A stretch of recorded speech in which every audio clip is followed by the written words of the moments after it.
Tak já vás tady vítám dneska. Super. Vítám vás na dnešním webináři Roivenue. Poprosil bych jenom někoho, jestli by mi mohl v chatu napsat, jestli mě slyšíte a vidíte, jestli je všechno v pořádku.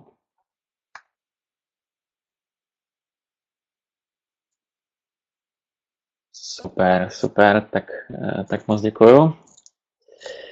Děkuju, my ještě chviličku počkáme, řekneme si pár slov na úvod, než se připojí všichni. Já jsem hrozně rád, že k tomu dnešnímu webináři se přihlásilo nakonec přes 60 lidí, což jenom teda naznačuje asi zájem, jaký je o to vyhodnocovat marketing a pracovat s marketingem na trochu lepší úrovni než doposud. A třeba je o to, jak vám v tom může pomoct platforma Roivenue, která, ono se to možná moc neví, ale je na trhu přibližně 2 roky a z toho ta samotná webová aplikace je na světě jenom asi zhruba rok, takže je to pro mnohé pořád ještě novinka. Mnozí z vás to dneska uvidí vlastně poprvé, co to všechno umí, takže těším se na to, že si to všechno spolu projdeme. Řeknu na úvod pár slov jenom o nás, o firmě a o sobě samotném a potom se na to hnedka vrhneme. Roivenue provozuje firma Crossmasters. Crossmasters zaměřuje na to, že pro naše klienty se snažíme dosáhnout toho nejlepšího výsledku v marketingu a zejména se snažíme tu komunikaci začít dělat co nejvíce automatizovaně a co nejvíce one-on-one. Přestože žijeme v roce 2016, tak pořád spousta té marketingové komunikace je necílená, je masová a tady to nemá často tu nejlepší návratnost investice. Takže my jsme dělali projekty, našimi klienty jsou například třeba Renault ve Švédsku a v Dánsku, nebo dělali jsme nějaký projekt pro český MOL. A v těch projektech se snažíme brát dohromady všechna různá data, dávat je na jednu hromadu a potom na základě těch dat začít vytvářet automatizované kampaně, které se co nejvíce začnou blížit tomu ideálu komunikace one-on-one, tak aby každý dostal tu správnou message v ten správný čas napříč různými kanály. Takže když řeknu třeba, co se týkalo v tom MOLu, tak tam jsme si vybrali nějaký segment kočky a psy a žrádlo pro kočky a psy a snažili jsme se vytvořit na to nějakou automatizovanou komunikaci. Čili nejdřív bylo potřeba vytvořit nějaké segmenty, malé psy, velké psy, střední psy, štěňata, zjistit, kolik to vás tak sežerou, vytvořit nějaký life cycle a na základě toho potom začít těm chovatelům nebo majitelům psů posílat automatizovanou e-mailovou, ale i třeba bannerovou komunikaci. To je jenom jako jeden z příkladů toho, co jsme dělali. Většinou jsme u těch projektů, nebo postupem času jsme u těch projektů zjistili, že ty potřeby klientů se začínají typizovat a že v podstatě by nebyl úplně špatný nápad z toho udělat nějaký produkt a tak vlastně vzniklo Roivenue, o kterém se tady dneska budeme bavit. Moje jméno je Pavel Šíma.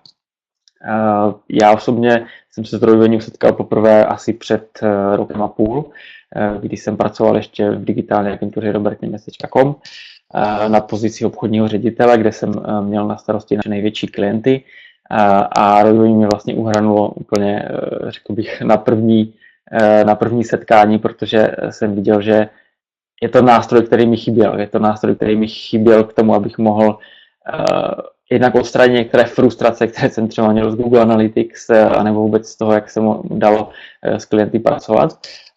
A nástroj, který mohl posunout naše služby pro klienty a vlastně celou práci s jejich online marketingem na úplně jinou úroveň. A v podstatě okamžitě jsem ho začal u našich klientů zavádět a vedlo to poměrně zajímavým výsledkům. No, já vidím, že už se připojilo docela hodně lidí a už uběhlo 5 minut taky od začátku, takže přejdeme asi rovnou k té prezentaci. Já vám tady v podstatě vydělím jenom to, co je podstatné a vrhneme se na to, co to je Roivenue a jaké řeší problémy. Čili, jak už tady naznačuje nějaký ten citát, my říkáme dejte s Bohem pocitům, že vychází z čísel. Snažíme se opravdu pracovat s těmi čísly. Nejlíp to možná za nás řekne na začátek jeden z našich klientů, Tomáš Mikletič, který je podstatě v současné době e-commerce manažerem, který pomocí ROI spravuje 13 e-shopů v 5 zemích aktuálně, to znamená, že pracuje pro vícero firem, z nich některé teda mají multi e-shopy, takže není to tak, že by pracoval pro 13 firem, ale jsou to třeba jednotky a s jedním tím e-shopem se mu podařilo dosáhnout v podstatě rok po zavedení ROI, koukali jsme se na ta data, spolu více než 100% nárůst obratu celého toho e-shopu i díky práci s ROI. No a on říká, pokud to nemůžete třeba přečíst, já vám to přečtu. Každou středu ráno se těším na výsledky v ROI. Za 10 minut vím o všem, co se v marketingovému týmu podařilo v minulém týdnu vylepšit nebo i pokazit. Můžu se rozhodovat jak z pohledu PNO, tak ROI nebo marketingového zisku. V ROI jsou data, bez kterých agentury vidí jen polovinu příběhu. Bez podobného nástroje nemůže být nikdy e-shop data driven. To je nějaký testimoniál, který mi Tomáš Mikletič poslal do e-mailu, ale možná ještě zajímavější potom bylo to, co mi říkal, když jsme se bavili osobně, a to bylo následující. Já už si bez ROI vůbec neumím představit život nebo práci. Co tam vidím hned, bych jinak doloval ze všech možných míst několik hodin. A pak se zarazil a řekl, že vlastně ani ne, protože v těch datech by byl takový bordel, že by se podle nich vůbec nemohlo rozhodovat. Zpětně nechápu, jak jsem v agentuře mohli pracovat jenom s Google Analytics. Teď už mi to připadá skoro až neodpovědné. Čili to jsou jenom jako některé možná bolístky, které ROI řeší, anebo některé problémy, které marketéři mají při správě e-shopů. A co to teda vlastně ROI je? Já jsem dostal nedávno od jednoho našeho klienta takový poměrně zajímavý dotaz, vlastně jak bych srovnal ROI s Google Analytics. A přestože my nejsme ani v té stejné kategorii jako Google Analytics a nerad se vlastně srovnávám s nimi, tak mi to přišlo jako poměrně dobrá výchozí pozice a možná tím začneme a vysvětlíme si, co všechno třeba ROI umí navíc a proč se to nerovná Google Analytics. ROI jako takové je v podstatě na pozadí poměrně robustní data warehouse, do kterého se tahají data ze 3 takových hlavních zdrojů. Tím prvním je nějaká webová analytika. V České republice ve většině případů jsou to právě Google Analytics, ale můžou to být taky třeba Adobe Metrics nebo Site Catalyst, Core Metrics, prostě cokoliv třeba máte. Potom jsou to data z interního objednávkového systému. Někdo tomu říká ERP, někdo tomu říká OMS, někdo tomu říká CRM, každého klienta to může být někde něco jiného. Pokud máte třeba více e-shopů anebo více různých CRMek, více různých databází, tak může to být i více zdrojů, které všechny zintegrujeme do jednoho. No a potom v třetí řadě jsou to marketingové platformy, online marketingové platformy, jako je Facebook Manager, jako je Adform, jako je S-Click, jako je Google AdWords, zboží a další z našeho pohledu konektory, se kterými dennodenně pracujete, nebo se kterými pracují vaše agentury, ale které teda napojujeme. Jsme v podstatě schopni se napojit na úplně cokoliv. Pokud to ještě nemáme, tak to rádi doprogramujeme, pokud používáte něco, s čím se třeba ještě nesetkali, působí to v nějaké zemi, kde je třeba nějaký jiný srovnávací zboží, který ve střední Evropě není, tak rádi ten konektor třeba doprogramujeme. No a tady už asi začíná být poměrně jasné, v čem se lišíme od Google Analytics. My v podstatě Google Analytics bereme jako jenom jeden z datových zdrojů, ze kterého bereme data a obohacujeme to potom o ty všechny ostatní. Čili řekněme si takových pár věcí, jaké jsou typicky v Google Analytics problémy. Představte si třeba, že máte e-shop, který prodává mobilní telefony. Na mobilních telefonech, jak je dobře známo, není zrovna vysoká marže, takže řekněme třeba, že je nějakých 5%. Jenže vedle mobilních telefonů prodáváte například i obaly na mobilní telefony, na kterých můžete mít třeba marži 50%. No a v tuto chvíli už vám Google Analytics třeba začnou přestávat stačit, protože i když ten telefon prodáte třeba za 5000 a máte z něho marži 250 korun, tak pokud ten obal prodáte taky třeba za 500 korun a máte z něho marži najednou taky 250 korun. A přestože podle obratu, což je vlastně taková ta nejzazší metrika, které se jde v Google Analytics dostat, by ten telefon byl mnohem hodnotnější, tak najednou vidíte, že na tom obalu se dá vydělat v podstatě stejná suma. A to už v Google Analytics většinou, prostě 99% klientů, se kterými jsem se setkával, nedokáže rozklíčovat, protože tam nemají nákladové ceny těch produktů a tím pádem tam nemají marži. No. Možná, že v takovém jednoduchém scénáři, kdy prodáváte jedny mobilní telefony a jedny obaly, se s tím ještě nějakým způsobem pracovat dá. Ale ta situace se velice rychle začne komplikovat, pokud tam třeba máte další obal, na kterém máte ještě lepší marži. No a teď začít si vlastně teďka počítat, co je vlastně naše maržovost a kolik si můžu dovolit dát do marketingu a kolik mám říct naší agentuře, že si může dovolit dát do marketingu nebo dokonce do jednotlivých kanálů, začíná být zamotané. No. A samozřejmě většina klientů nemá 3 produkty nebo 3 produktové skupiny. Má jich prostě ještě daleko více a více a skutečně ty marže se můžou lišit od jednotek procent přes desítky až prostě výše. Jo. A nemusíme se bavit jenom o e-shopech, i pokud jste třeba banka a třeba pro vás končí webová konverze nějakým leadem, tak každý lead má pravděpodobně pro vás nějakou jinou hodnotu.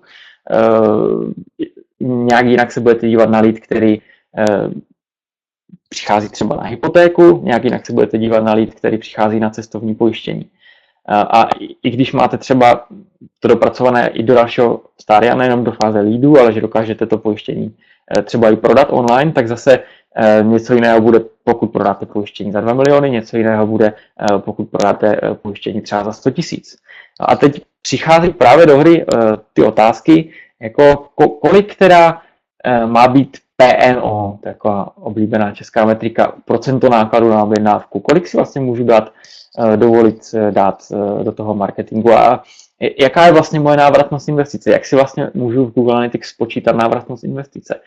Odpověď na obě ty otázky je, že velice špatně a s tímto bojují biznisy, bojují s tím agentury, které pracují pro biznisy, řeší se to různými způsoby, někdy třeba často agentura vůbec ani nemá přístup k těm maržím, takže sama agentura, která by měla pracovat na to, aby klientům zajišťovala co největší návratnost investic, vlastně neví ve výsledku, jak se jí daří, nebo jak pomáhá klientovi ten biznis budovat. Někdy třeba se produkty združí do nějakých maržových kategorií. Řekne se, že třeba mobily mají průměrnou marži třeba 5%, obaly průměrnou marži 60%, ale to taky pořád není přesné a může se stát, že přestože v průměru vám to vychází, tak kdybyste se na ty kampaně podívali, zazoomovali na ně trošku více, tak zjistíte, že třeba čtvrtina těch kampaní je v podstatě ztrátových. A co by se najednou stalo, kdybychom věděli, které ty kampaně jsou ztrátové a kdybychom je vypli a kdybychom tady tento rozpočet mohli alokovat třeba do více maržových produktů anebo do kombinace levných kampaní a nízkomaržových produktů, které by mohly fungovat lépe. Nepomohlo by to náhodou našemu biznisu. Čili první problém s Google Analytics a ta velká odlišnost je, že v Google Analytics nevidíte marže, v revenue marže vidíte, protože my si z toho interního systému od klienta přes feed taháme i náklady vlastně pořizovací a taky třeba slevy, cenu za dopravu a tak dále, takže jsme potom schopni pracovat se skutečným ziskem a nejenom s obratem. Dalším takovým typickým problémem, se kterým se e-shopy, řekněme, potýkají, jsou vratky. A opět v Google Analytics, pro Google Analytics práce končí, anebo vyhodnocování končí v momentě konverze, která proběhne online. Čili jakmile jsou skuteční objednávka, tak Google Analytics to bere jako konverzi, započítá vám oproti ní nějaký obrat a dále už to neřeší. Jenže problém může nastat, že často, a v některých biznisech je to více, v některých biznisech je to méně, si zákazník zboží nepřevezme. To zboží se vám vrátí. A může se třeba i stát, že z některých kampaní, které se třeba podle Google Analytics jeví na první pohled jako ziskové, je třeba 3x vyšší míra vratkovosti než z kampaní jiných, protože třeba jsme nakoupili někde nějaký levný trafik. A v takovém případě, přestože se třeba v Google Analytics ty kampaně jeví ziskové, tak když se potom podíváte do toho, kolik skutečně z toho bylo realizováno nakonec vlastně prodejů a kolik jsme za to utržili až po té, co skutečně zákazníci to převzali, tak najednou ty kampaně třeba zase se může vyjevit, že jsou z ničeho nic ztrátové. Dalším problémem je v Google Analytics takzvaný sampling. Pravděpodobně, kdo s nimi pracujete, tak víte, že obzvlášť pokud máte třeba vyšší návštěvnost, tak se vám může stát, že ty přehledy se vám neukazují na základě 100% vašich dat, ale třeba jenom na 50%, nebo 10%, anebo dokonce třeba, jako je tento příklad, na 2%. A potom ta variace může být skutečně velká a ta data, která z toho vypadávají, často nejsou vůbec přesná. V tomto případě, nebo často se můžete na to i sami podívat, buď tak, že srovnáte to, co vidíte v Analytics s vaším objednávkovým systémem, anebo i tak, že v Analytics se podíváte nejdřív na to, co vám to třeba říká za celý rok, to číslo si někam poznačíte na kousek papíru, a potom se proklikáte po 12 měsících a sečtete si to manuálně a zjistíte, že součet 12 měsíců vám dává úplně jiné číslo, než vám dává to číslo v tom roku. Právě protože ta chyba při samplování je často poměrně velká.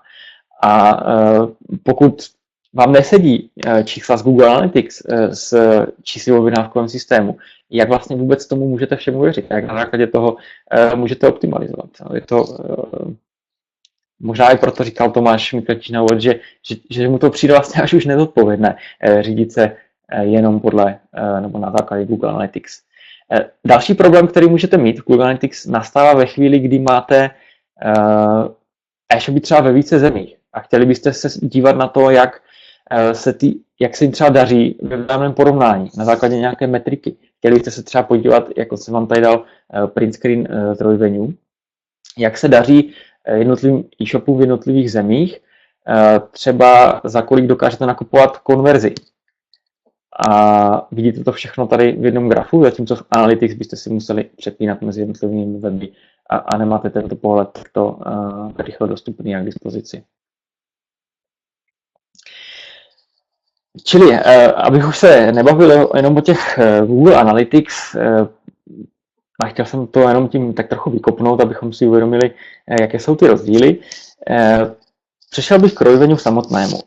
To, co se Revenue snaží, je pomáhat zejména marketingovým ředitelům nebo nějakým marketingovým manažerům v tom, aby mohli dělat svou práci ještě lépe. Protože oni toho mají na svých bedrech poměrně hodně a samozřejmě se to snaží dělat podle svého nejlepšího vědomí a svědomí, ale často pořád ještě do jejich práce promlouvá hodně velká dávka nějaké intuice nebo nějakých zkušeností, nebo často až odhadů. Takže v tom jejich kolotoči, kdy se snaží neustále utrácet dobře rozpočet, exekuovat ty kampaně a pak je zase vyhodnocovat a na základě toho realokovat rozpočet a tak pořád dokola, se pořád ještě děje spousta míst, spousta akcí, které jsou pocitové a kde je ještě prostor pro zlepšení. Když si to vezmete, jak takový marketingový ředitel nemá úplně jednoduché řemeslo, protože už jenom k tomu, aby se dopátral vlastně kolik utratil v jednotlivých, řekněme, kanálech nebo v jednotlivých kampaních, tak nad tím musí stát poměrně hodně času. Musí jít prokliknout se do AdWords, musí jít prokliknout se do Facebooku, musí se jít do AdFormu a dalších systémů, které používá. Teď nějaké videa mu třeba z offline reklam nebo z nějakého přímo nákupu mu přijdou třeba ve faktuře a ještě třeba používá 2 až 3 různé agentury, takže náklady na agenturu má zase někde jinde a už jenom vlastně dát si dohromady přehled o veškerých nákladech a tyto náklady, nedej bože nějak atribuovat vlastně k výnosům anebo k ziskům, může pro něho být úkol buď úplně nezvladatelný, anebo úkol na několik dní práce, které by mohl investovat daleko lépe. Takže nemá úplně lehkou práci a i když se mu to třeba někdy podaří a vytvoří si nějaký master Excel, ve kterém to skutečně všechno dá dohromady a už si myslí, že to jako zvládl a že teda konečně může ta data začít číst a na základě nich se nějak rozhodovat, tak bohužel přichází potom to uvědomění, že i přes tu obrovskou práci, kterou právě udělal, tak pravděpodobně se dopracoval jenom k tomu, že dokáže vyhodnotit to, co způsobilo tu konečnou konverzi. To znamená to, na co uživatel klikl těsně předtím, než nakoupil. Ale bohužel ta realita marketingová je daleko složitější. Pravděpodobně nebo většinou před tou objednávkou byly kliky ještě někde jinde, zapojovalo se do toho spoustu dalších kanálů a sestavit si nějaký atribuční model, tak aby spravedlivě vyhodnotil všechny ty kanály, které se na té konečné objednávce podílely. Už v podstatě není v silách jednotlivce, není to v silách žádného Excelu a ten marketing ředitel už bez pomoci nějaké pokročilé statistiky nebo nějakého softwaru není ani schopný si to vlastními silami vypracovat. Čili, jak bych řekl, někdy asi před 100 lety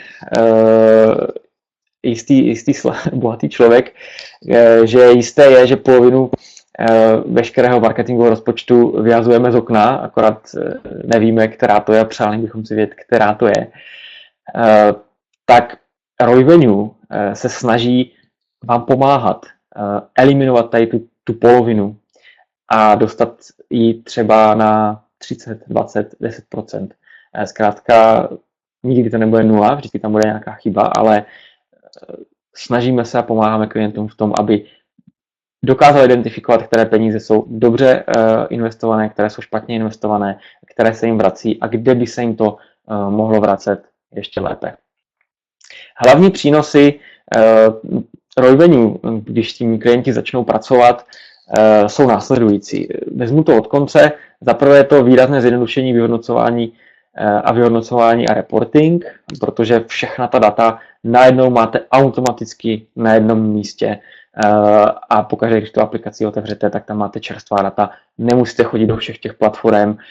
Pokud ještě někoho zaúkolujete ve vašem týmu, že vám tam doplňuje i ty offlineové náklady, třeba z těch faktur, které se potom rozpočítávají na základě třeba trvání kampaně k jednotlivým dnům a týdnům, tak skutečně, anebo třeba i ty náklady na agenturu, třeba pokud máte nějakou SEO agenturu, tak její měsíční fíčko může taky do Royvenue nahrát. Tak potom skutečně máte všechny náklady na jednom místě a můžete si je porovnávat oproti výnosům, oproti tomu, jak byly kampaně úspěšné. Kolik vám vlastně ve výsledku vydělali. Ten druhý hlavní benefit je dlouhodobě dosahovaný nárůst ROI. Skutečně klienti, kteří s Royvenue pracují a dokážou se na to nějak inteligentně dívat, tak nám hlásí, řekněme po půl roce, po roce, že se jim daří ty jejich peníze investovat mnohem lépe a s mnohem lepší návratností. A ten takový třetí, ale možná úplně nejrychlejší efekt je, že i hned po zavedení Royvenue, pokud se do toho dobře podíváte a budete ta data studovat, tak můžete identifikovat spoustu kampaní, které se vám jevily předtím nějakým způsobem ziskové, ale ve skutečnosti jsou ztrátové. A když se omezí nebo se ten rozpočet nějak reinvestuje nebo se škrtají ty kampaně, tak jde ušetřit až třeba 30% úspory. Tady v těch investicích poměrně rychle, třeba do prvního měsíce od začátku používání aplikace. Zde jenom pro ilustraci někteří klienti, kteří Royvenue aktuálně používají. A v tuto chvíli já bych přeskočil do živého dema aplikace, protože to vás asi stejně nakonec zajímá nejvíce. Čili to, co teď vidíte na obrazovce, je Royvenue, webová aplikace Royvenue, která je v podstatě vizualizační vrstvou, která stojí nad tím datovým skladem, který s každým klientem na začátku projektu připravujeme. Provedu vás nejdříve rychle navigací a potom si ukážeme, co to všechno umí. Tady vpravo si můžete zapínat samozřejmě časové přehledy, tak jak jste třeba zvyklí z Google Analytics. Já jsem tady teď nastavil posledního půl roku, vidíte, že se okamžitě tady přepočítali sloupečky, je jich tady najednou mnohem více.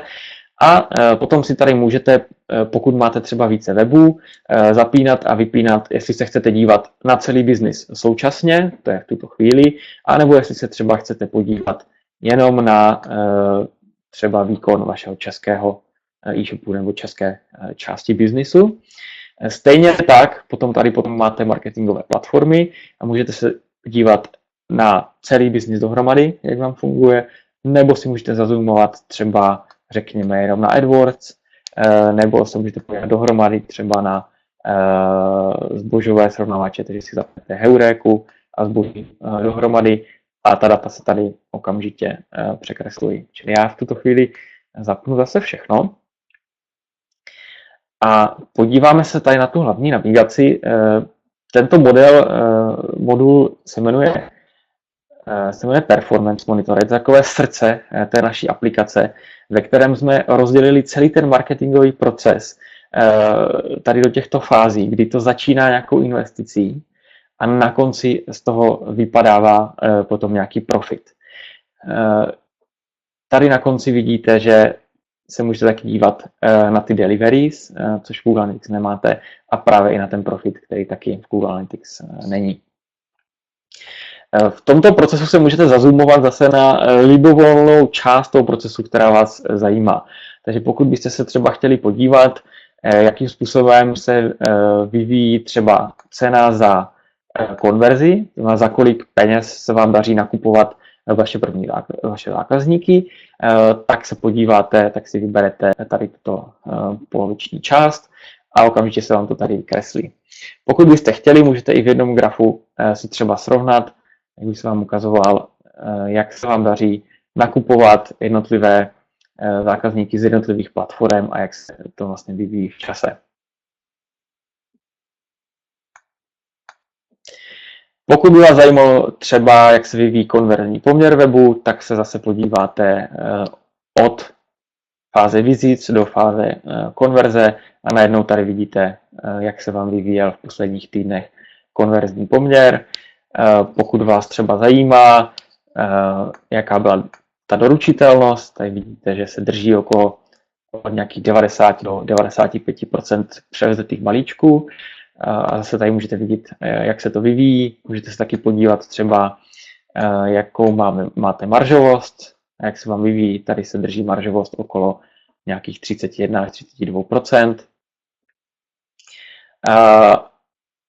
A v podstatě jste schopni se podívat na úplně libovolné dvě metriky, které si tady můžete zkombinovat dohromady. Je jich tam asi 40 na výběr. Čili už tady v tomto základním pohledu může dojít na poměrně jako zajímavá prozření. Můžete třeba zjistit, že z některých těch kanálů vám chodí třeba méně kvalitní trafik, který pak produkuje vyšší vratky, nebo že třeba z některých kanálů nakupují lidi z nějakého důvodu zboží, které má třeba nižší marži, což zase jiným způsobem byste neměli šanci zjistit. Můžete tady třeba identifikovat, pokud nastane nějaký problém, pokud třeba si tady zazoomujeme od kliků na vizity, tak kdyby tady třeba najednou byl nějaký problém, tady byl zub, který spadne z ničeho nic, tak to může třeba poukazovat na to, že máte problém s URL, že třeba vaše kampaně vedou na nějakou stránku, která neexistuje, na nějaké 404 a vy sice dosahujete kliků, za které platíte, ale nemáte návštěvnost na webu. Můžete takhle poměrně rychle identifikovat nějaké problémy. Že toto je to jádro té aplikace, se kterou asi naši klienti pracují nejčastěji. Zpravidla s ní pracují na týdenní bázi a dívají se, jak se jim ten biznis vyvíjí, kde by ještě se mohli zlepšit, jak se jim třeba chovají ty kanály oproti sobě, jak se jim chovají jednotlivé země oproti sobě, proč třeba v Maďarsku je najednou jiný konverzní poměr než v Polsku a tak dále a tak dále. V podstatě to potom vzbuzuje poměrně hodně otázek, které jdou následně zkoumat více do hloubky. Nicméně tady ta aplikace zdaleka nekončí, protože ona otevírá velkou spoustu otázek a v podstatě prostoru pro optimalizaci. Kdy si můžete třeba říct, zdá se mi, že na základě performance monitoru by tady třeba ještě mohl být prostor zvýšit marketingovou investici třeba před Vánocí a koukat se, co to udělá. A nebo přijde za vámi finanční ředitel a řekne, no a co kdybychom najednou dávali do toho marketingu dvakrát tolik peněz než do posud. Jak si myslíte, že by se to projevilo na profitu nebo na revenue? Což jako nevyčtete dopředu z toho performance monitoru, protože tam vidíte jenom svá historická data. A proto jsme naprogramovali něco, čemu říkáme budget optimizer, který vychází z teorie, ekonomické teorie nějakého mezního užitku, která říká, že když budete dávat tady na té xové ose čím dál tím víc peněz nebo nějaké marketingové investice do vašeho biznisu, tak to neznamená, že obrat, který máme na té y ose, poroste lineárně a že budete jenom tak dát dvakrát tolik, dvojnásobnou investici a budete z toho mít dvakrát tolik peněz. Pravda je taková, že ten trh nebo ty možnosti těch kanálů se časem nasytí a potom už každá další investovaná koruna nepřinese tak velký mezní přínos jako ta předtím. Takže ta křivka se začne splošťovat. A pro mnoho klientů už jenom toto po implementaci revenue je velké prozření, že vůbec vlastně existuje nějaká taková křivka a že my na základě historických dat jsme schopni vykreslit tu křivku přesně pro vás. To znamená, jak ta křivka vypadá přesně pro váš biznis na základě toho, jak se to chovalo třeba v předchozím roce. To druhé velké prozření potom přichází v momentě, kdy jim řekneme, že pod tou obratovou křivkou probíhá nějaká profitová křivka, která se chová trošku jinak a která má své maximum někde jinde než ta obratová křivka. A v ten moment se můžeme ptát klienta, jaká je vlastně jeho strategie. Jestli chce maximálně růst, mít co největší možný obrat a zabírat co největší část trhu. Pak mu doporučujeme, aby se ta marketingová investice pohybovala někde v této části. A nebo jestli už 10 let vede těžce svůj biznis a nebo na něho tlačí akcionáři, aby z toho biznisu zase něco se vytáhlo tento rok. A pak je třeba rozumnější optimalizovat tady na profit a mít tu marketingovou investici na této úrovni. Samozřejmě většina klientů se pohybuje někde mezi, protože chtějí růst, ale chtějí taky něco na nějaké dividendy nebo nějaké zisky z toho na konci roku mít. To je takový klasický případ. Ale už jen toto jim dává do rukou poměrně zajímavý nástroj, jak vůbec ten svůj biznis začít řídit. A máme na to vlastně jednu poměrně hezkou case study, kdy na základě toho, že jsme si ty křivky vykreslili pro všechny kanály, ať už to bylo AdWords nebo prostě všechny ty další kanály, a byli jsme schopni nějakým lepším způsobem rozhodit ten budget. A zároveň ten klient si řekl, že tento rok by chtěl spíše optimalizovat na profit. Tak co se stalo v ten moment bylo, že tady, jak vidíte tu čerchovanou čáru, že v tento moment se zapla nějaká optimalizace, respektive se úplně přerozdělil ten budget a úplně se překopaly struktura marketingových investicí.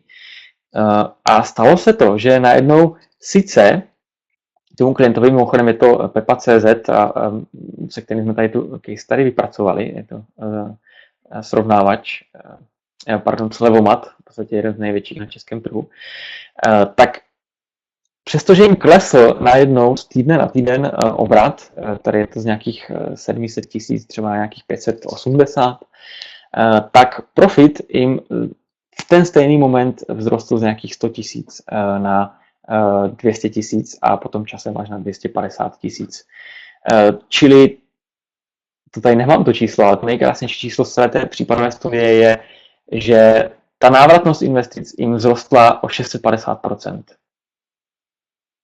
A to je to všechno na základě toho, že byli schopni si to namodelovat a byli schopni začít ten biznis nějakým inteligentnějším způsobem řídit. Jak to vypadá online? Ukážu vám Budget Optimizer na demo datech. Jak to asi tak vypadá?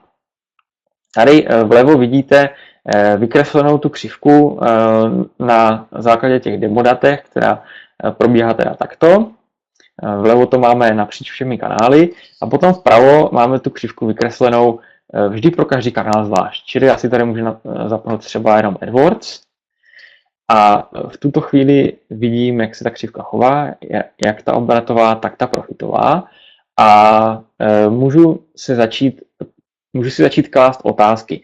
Co by se stalo, kdybych tu investici snížil, kdybych vzal tady ten jezdec a zatáhl ho a tu investici snížil z 200 000 na 130 000 měsíčně. Co by se stalo? A tady dole se potom v podstatě v reálném čase přepočítává nějaká predikce, co to udělá, jaký bude obrat, jaký bude profit a jaká bude návratnost těch investic. No, čili toto můžete dělat pro každý kanál zvlášť. A ten Budget Optimizer je skvělý v tom, že vám dává nahlédnout do toho, jestli náhodou některé kanály už nemáte zbytečně přeinvestované, jestli už se náhodou nenasaturovali a nedáváte do nich jako více peněz, než je záhodno.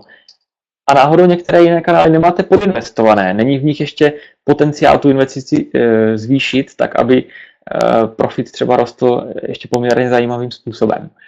A už jenom tím, že potom identifikujete, které kanály jsou přeinvestované, které jsou podinvestované, tak můžete přerozdělit stejný objem peněz, který máte. Řekněme, že máte třeba 300 000 měsíčně nebo 500 000 měsíčně, které dáváte do online marketingu, nebo 1 000 000, to je v podstatě jedno.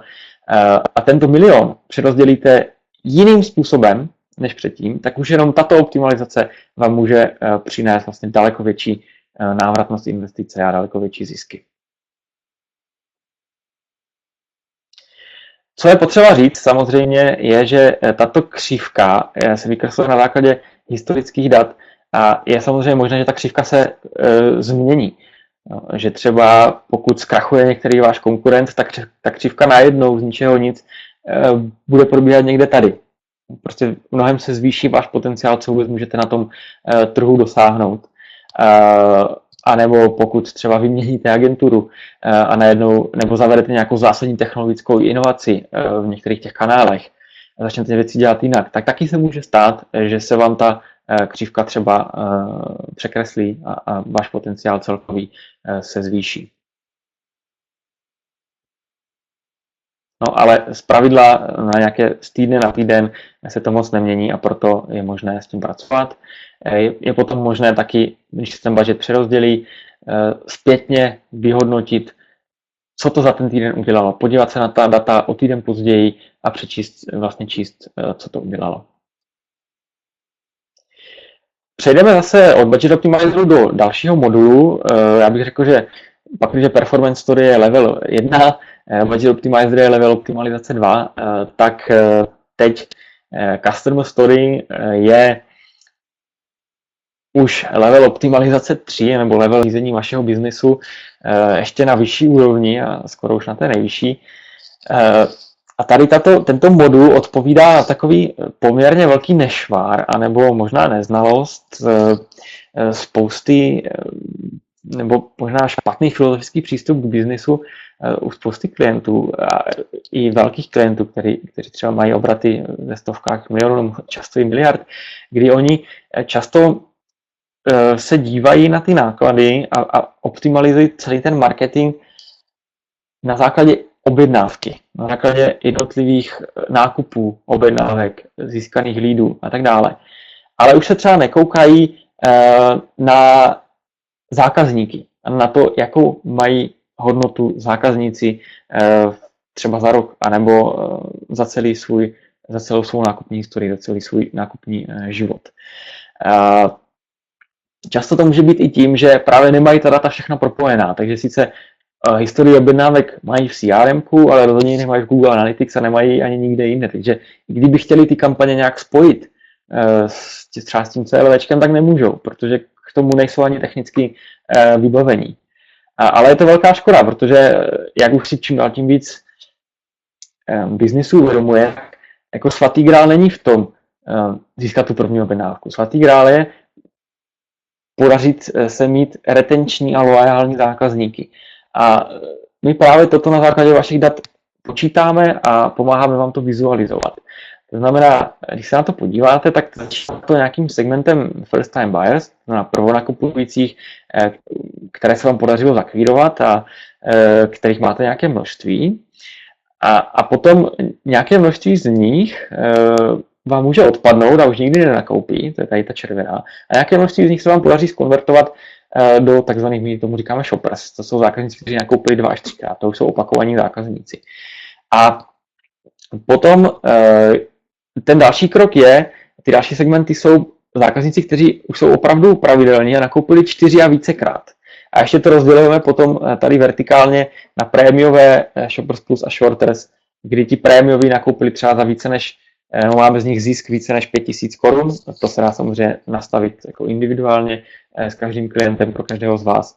A tady potom máme zákazníky, ze kterých máme zisk 500 až 5000 korun. A tady jsou potom takzvaní shorters, to jsou zákazníci, kteří přestože už u nás nakoupili více než 4krát, tak pořád jsme ještě, nemáme z nich takový zisk, abychom pokryli náklady na jejich akvizici. A tady těchto zákazníků se zpravidla chceme zbavit, protože jsou to většinou lidi, kteří třeba jenom čekají na slevy a vlastně každá objednávka, kterou udělají, nás jenom stojí peníze a nikdy se nám jako ta investice do nich nevrátí. Klíčové, ale možná z toho celého grafu jsou ty jednotlivé poměry a možná úplně nejdůležitější je tady tento poměr, to ratio, jak se vám daří překlápět pro zákazníky do opakovaných zákazníků. Zase měli jsme jednoho klienta, kterému se podařilo zjistit, že jejich, řekněme, vzor v Německu, který dělá podobný biznis a u kterého se velice často inspirují a jímž by se vlastně chtěli jednou dne stát. Takže toto číslo měl na nějaké úrovni a oni to číslo měli v tu chvíli na úrovni o 7% bodů nižší. A najednou tam nastal jako frenetický boj za to, aby se to číslo zvyšovalo, aby se dotáhli na ten benchmark toho svého německého vzoru. Což na první třeba poslechnutí může znít úsměvně, ale na druhé poslechnutí to dává celkem smysl. A tady tento nástroj vám dává v podstatě možnost zafokusovat se na to, co je důležité. A máte najednou možnost říct interní týme, nebo marketingová agentura, nebo kdokoliv další, pojďme se tady následující půl roku třeba soustředit na to, abychom zvýšili tady ten poměr, pojďme vymyslet aktivity a zavést nějaké procesy, které pomůžou právě tady tomuto. A potom to můžeme pomocí revenue i vyhodnocovat z týdne na týden klidně, jestli se nám daří to číslo zvyšovat nebo ne. Aplikace revenue jako taková se neustále vyvíjí, my do toho přidáváme další modely a funkcionality. Jeden z nich, který chceme přidat co nevidět, nebo řekněme třeba v roce 2017, je, že vám doplníme sem ještě taky absolutní hodnoty těch čísel, to znamená nejenom kolik lidí máte v tom segmentu, ale taky kolik peněz vám vlastně přináší a potom nějaká hejblátka, kterými si budete schopni nasimulovat tu situaci, co kdyby se mi podařilo zvýšit tady to ratio o 2% a v tu chvíli se to potom celé přepočítá a zjistíte, že když se vám podaří to zvýšit o 2%, tak najednou celý váš biznis vám za jeden kalendářní rok vygeneruje třeba o 2,3 milionů korun víc nebo jiné číslo. A potom si můžete nasimulovat, ta simulace je poměrně přesná, protože se zakládá na základě vašich dat, vašich segmentů, tak jak už se chovají teď skutečně v reálu, kam vlastně upřít jako tu snahu, co vlastně dělat ten rok a co nám přinese zase největší návratnost investice. Čili toto je customer story,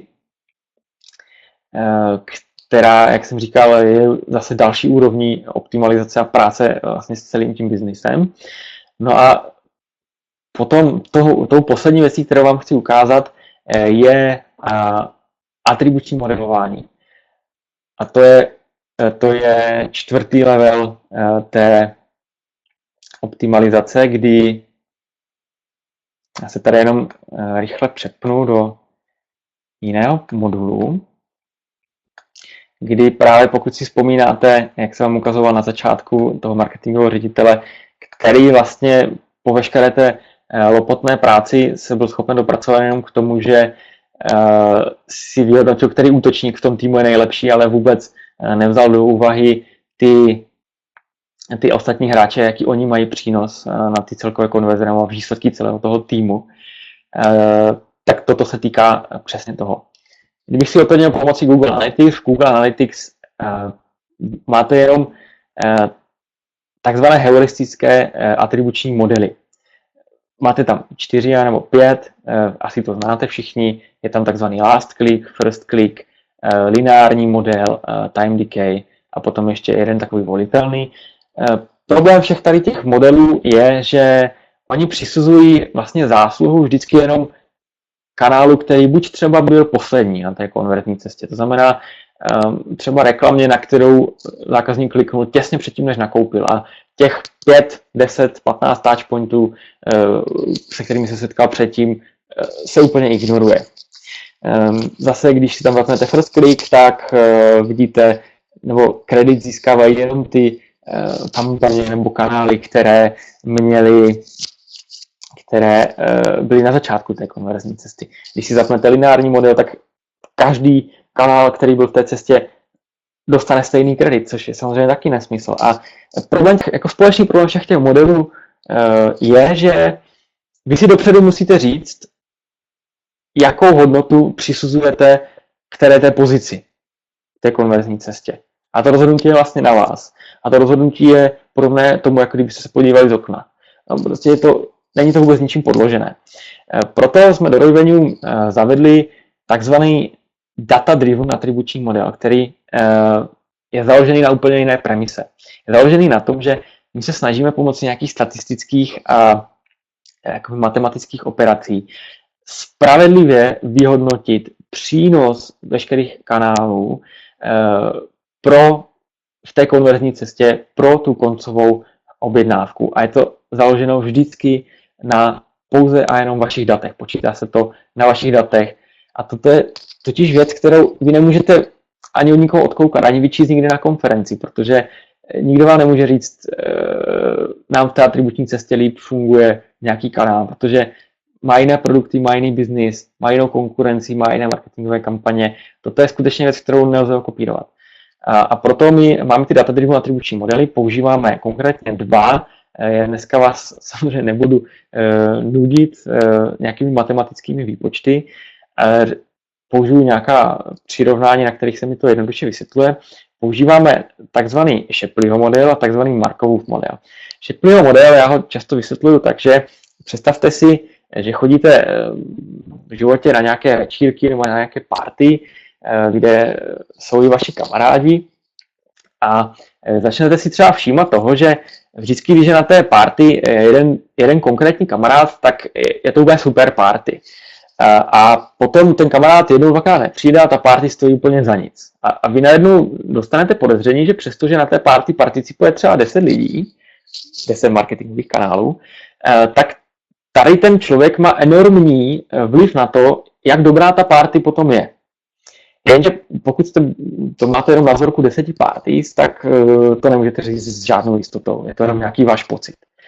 Pakliže ale byste těch parties uspořádali tisíce a tisíce a 10 000 a na každé by byla jiná kombinace těch vašich kamarádů a každou byste si oznámkovali, jestli byla dobrá nebo nebyla dobrá, jestli byla třeba dobrá na škále od 1 do 10, to znamená, jestli její hodnota konverze byla 1000 korun nebo 10 000 korun, tak potom už budete schopni vlastně na základě toho statistického modelu vypočítat, který kamarád vám měl vlastně největší hodnotu a největší přínos pro dobro nebo pro jako pořádnou party. Tak nějak funguje ten Shapleyho model a ten Markovův model já zase vysvětluju na tom, jak se šíří klepy ve firmě a jak byste vyhodnotili, jestli konkrétní zaměstnanec vlastně přispívá k tomu, že ty klepy se k vám dostanou. Protože teď budeme předpokládat, že to je žádoucí, že chcete, aby se k vám dostávali, a že ta konverze je vlastně, že se dozvídáte věci ze zákulisí, což nemusí jako každému inklinovat, ale předpokládáme to pro ten příklad. A ta pracuje právě s řetězci. To znamená, někdo ten klep vypustí, někdo ho řekne Pavlovi, Pavel ho řekne Markovi, Marek ho řekne Jarmile a Jarmila ho potom řekne mně. A co by se teď stalo, kdybych z toho řetězce vyjmul nějakého zaměstnance, kdyby na čtvrt roku onemocněl, nebo kdybychom ho propustili? O kolik méně těch klepů by se ke mně dostávalo? Čili jinými slovy, jak důležitý on byl v tom řetězci?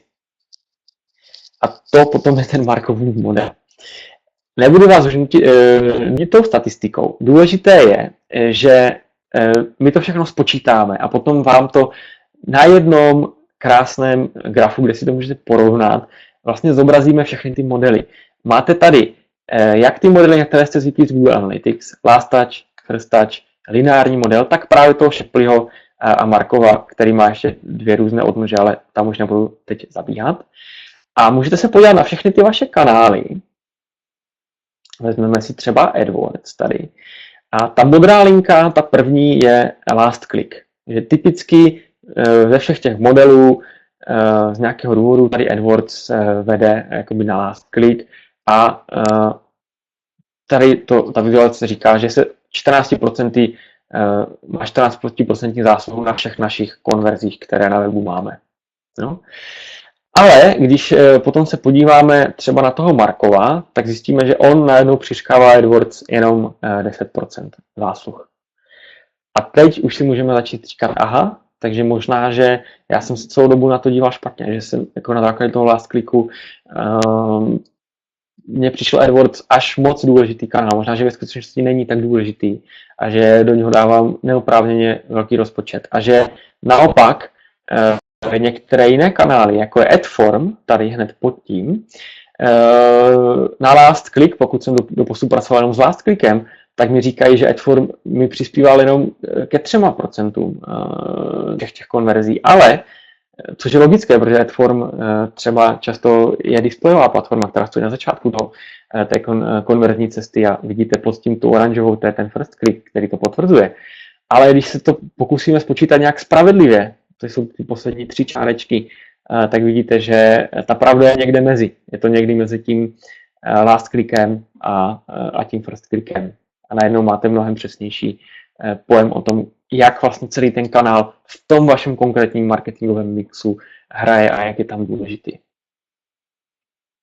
Tady dole potom je ještě tabulka, která vám jenom říká v takém rychlém pohledu, které ty kanály se nejvíce liší v pohledu last click a potom tady Shapley, Markov. Takže třeba co nejvíc svítí červeně, tam je největší diskrepance mezi tím, jak to vidí tady třeba Markov a jak to vidí last click. Můžete si také, pokud byste chtěli a rozhodli se, že nechcete už používat last click, ale chcete se na všechna vaše data dívat úplně jiným atribučním modelem, třeba Shapleym nebo Markovem, lze si tady kliknout a celé ROI úplně všechna data ve všech přehledech, které jsem vám až doteď ukazoval, se přepočítají na základě toho atribučního modelu, který si zvolíte. A zase můžete se mezi nimi přepínat tam a zpátky a porovnávat si vlastně, co vám to dělá.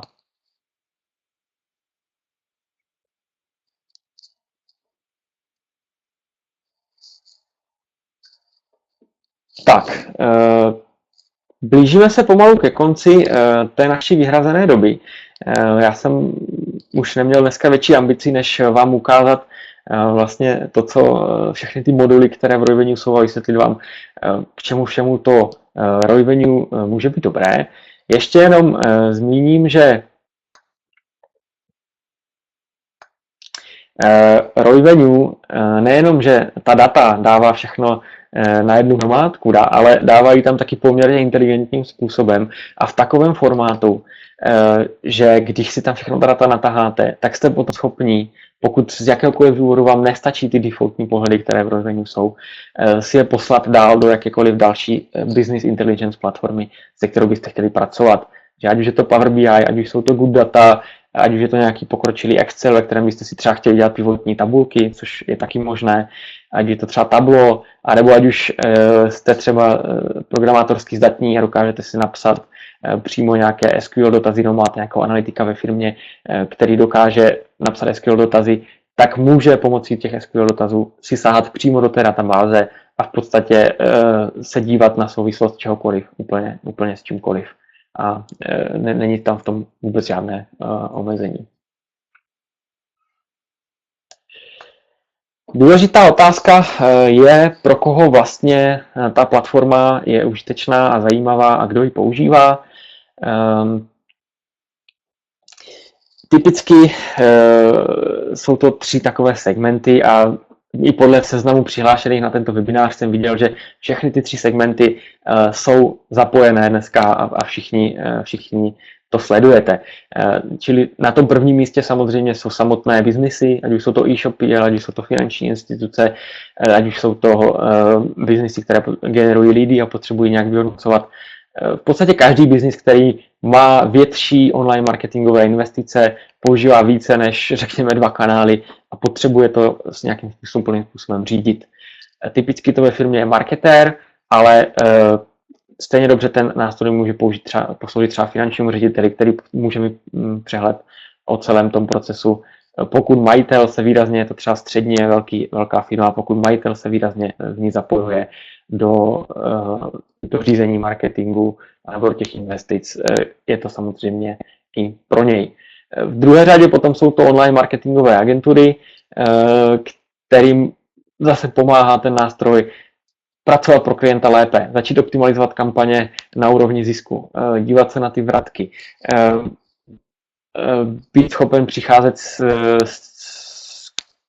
řekněme, kvalifikovanými doporučeními, jaké by měly být spendy v jednotlivých kanálech. Agentura je schopná potom se třeba i dívat, které ty konkrétní kampaně jsou ztrátové, které třeba v tom celém jako marketingovém mixu, které by se měly vypnout a tak dále a tak dále. Co jsem dneska nezmínil a není na to tady dneska prostor, ale pokud jsou mezi vámi agentury a zajímá vás to, my máme i program pro agentury. Naším cílem je stát se partnerem co nejvíce agentur na českém trhu a pomáhat i jim v podstatě lépe pracovat pro své klienty. Takže když vás to zajímalo, můžeme se potom setkat. A tou třetí skupinou jsou potom nezávislí strategičtí konzultanti, kteří třeba pracují pro e-shopy, suplují jim třeba roli marketingového ředitele nebo jenom dávají nějaké top level doporučení. Tak v momentě, kdy ten konzultant se mu podaří naimplementovat v té firmě Roivenue, najednou je schopen v podstatě začít jim ten biznis řídit nebo jim s tím velkým způsobem pomáhat, jako třeba v případě Tomáše Mikletiče, jehož testimoniál jsem vám ukazoval na začátku, který takto třeba pracuje pro několik e-shopů současně.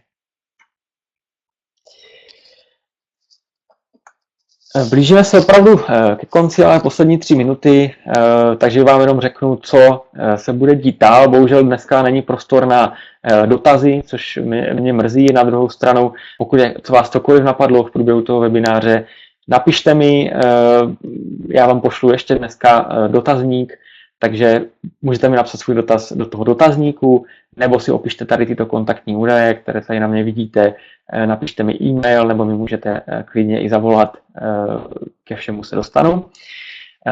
Po